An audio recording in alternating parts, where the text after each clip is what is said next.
Mark Robertson-Tessi, and he's going to tell us about digital twins to generalise personalised decision support for evolutionary therapy. Thank you very much, Mark. Thank you. Cheers. So it's the USB-C or what? Well, okay. Well, there was thanks. There was talk about digital twins definitions, and we actually started a trial called the Evolutionary Tumor Board about 6 years ago, and I think digital twins was barely a term at that point, but that's what we started doing. This doesn't seem to be working.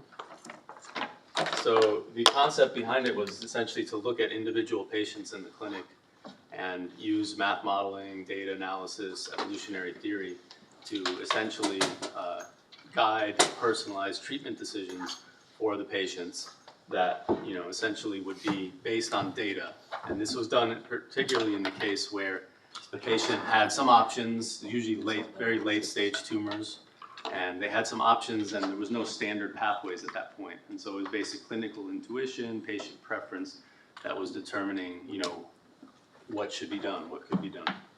And so essentially what we tried to do was build a digital twin that would essentially accompany the patient's journey and provide analysis at the right time.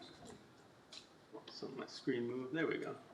And so this is kind of the schematic of that.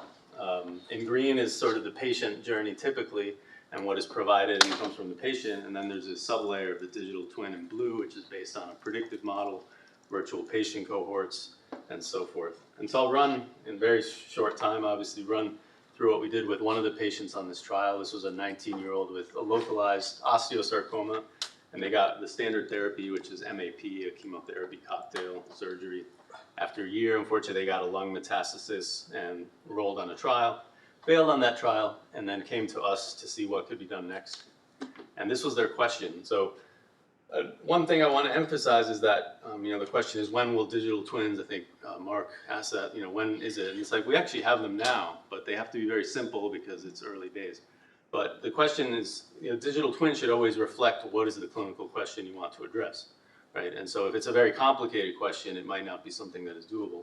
But here the patient had a clear question is, should I go back to my original chemotherapy cocktail, or should I move on to this TKI inhibitor, which is sort of more new and sort of less evidence for cabozantinib, and what would be the PFS difference? And so they wanted to make that decision, but there was really no easy way to do that. So mathematical model, I won't spend time on the details.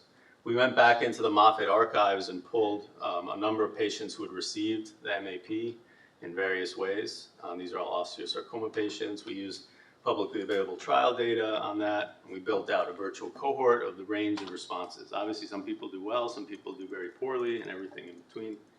And this is the patient themselves who brings their own data to the table to further personalize and shape that virtual cohort. And so on the right there, where that black line is increasing, those vertical lines are where we're looking at the patient. So that's all historical data you see. And so we could then use a virtual cohort to essentially predict the possible range of outcomes if they went back to their initial lines of therapy. And it didn't look very promising, the analysis. It said you might get 2 to 4 months of progression-free survival if you go back. It's a very toxic therapy, right? Alternatively, we had zero data on cabozantinib because it only had recently been approved for even examining an osteosarcoma, but there was a trial from about a year before that that suggested a 6-month PFS. So the patient made their decision based on this. It's not worth the extreme toxicity at the moment. Could always try it later, just to get a few months of gain. Anyway, they went to a clinical trial that opened up, so we didn't see them for a little bit. But then they failed on that trial, came back to us again, started the cabozantinib, as was suggested, and also since they had still only had 1 lesion, surgical removal was still an option, so ended up taking that lesion out. Okay, so now, fast forward a year and a half, so we keep monitoring the patient, and no evidence of disease. 16 months on, nothing's happening under this cabozantinib. And so, in their mind, they're thinking, how long do I have to be on this before I think, maybe it's gone forever? Or what's going to happen. So 16 months in, they asked, should I keep taking it or not? Okay. And so I mentioned there's this trial. It's like basically the only data that exists, and it wasn't at Moffitt, so we didn't have access to really individual patient data. But 16 months on, you're looking at that curve, you think is very low. The difference, though, is that this was for patients with advanced disease that was visible and large scale. And so there's basically zero evidence of what cabozantinib would do in the case where you have no evidence of disease, either micrometastases. So obviously, if they were cured by all their previous interventions, then that's the permanent state. So really, it doesn't matter so much. But the question was, supposing they had underlying disease that was not evident, can we somehow say at 16 months, is it over? Is that enough? And so essentially, we reformulated that trial into a virtual trial and then changed the tumor burden to represent something that was under the detection limit of MRIs, which would be like sub-millimeter burden. And so first of all, having been on for 16 months, we immediately suggested they probably didn't have any macrometastatic disease at the time of starting the cabozantinib. If they had anything at all, it was either dormant or very small. So that would be the left-hand side showing that. But most importantly was saying, if you stay on the therapy for certain durations with very small metastatic disease, at what point would you get diminishing returns? And so that analysis using a virtual cohort said that you should go at least 2 years on the therapy before essentially it's unlikely that you're getting any more benefit. So at 16 months, we were saying you really should stay on at least till the 2-year mark, if not more, to further push out your chances. So the patient decided to stay on.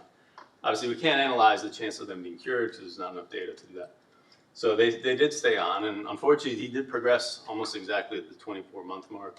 25 months in, a new lesion did pop up. So fortunately, they're still actively, that lesion was addressable, and so they're still actively being treated.